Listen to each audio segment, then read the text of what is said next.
मोहसिन नकवी ने भी जो प्रेस कॉन्फ्रेंस की है ना, ये A to Z साहब झूठ पे मबनी है। जब आप झूठ बोलते हो ना, आपके फेस एक्सप्रेशन आपका साथ नहीं देते। मोहसिन नकवी कैमरे से नजरें नहीं मिला पा रहा, ये हैसियत है इसकी। आप कहते हो कि हाई कोर्ट का ऑर्डर है कि धरने खत्म कराए जाएं, मोटरवे ओपन की जाएं। कौन सी कोर्ट के ऑर्डर को आप मानते हो? सबसे पहले आप ये बताओ। कोर्ट के ऑर्डर को तो आप जूते की नोक पे रखते हो, कौन सी कोर्ट को आप मानते हो? ये सब ऐसी कहते हैं आपके। धरने देना, एहतजाज करना, ये सबका आईनी और जमहूरी हक है। आप बदमाशी दिखाते हो कि हम ये कर देंगे, हम वो कर देंगे। कुछ खुदा खौफी करो, इंसानियत से काम लो थोड़ा। ये गैरत खाने का मुकाम है। आप कहते हो हलीमा खान नहीं चाहती मसाइल हल हों। हलीमा खान तो कब से कह चुकी है रिपोर्ट पब्लिक करो। डॉक्टर को विजिट करने दो, खान साहब को चेक करे। आपके मर्जी के डॉक्टर, आपके मर्जी की रिपोर्ट, और फिर आप पब्लिक भी नहीं करते इसको। कुछ खुदा खौफी करो।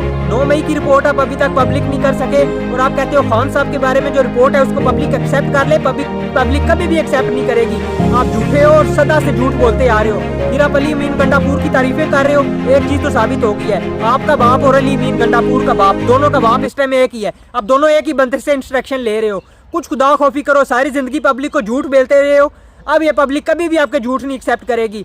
मेरी सबसे गुजारिश है कि कभी धरने खत्म नहीं करने। ये सब झूठ बोल रहे हैं। जब तक खान साहब के बारे में हमारे मुतालबात पूरे नहीं होते, कोई धरना खत्म नहीं होगा, एहतजाज खत्म नहीं होगा। ये हमारा आईनी और जमहूरी हक है। आप बदमाशी से कहोगे खत्म कर लेंगे, तो हम नहीं कर सकते भाई। बदमाशी आप बड़े अरसे से कर रहे हो, अब आपकी बदमाशी नहीं मानते।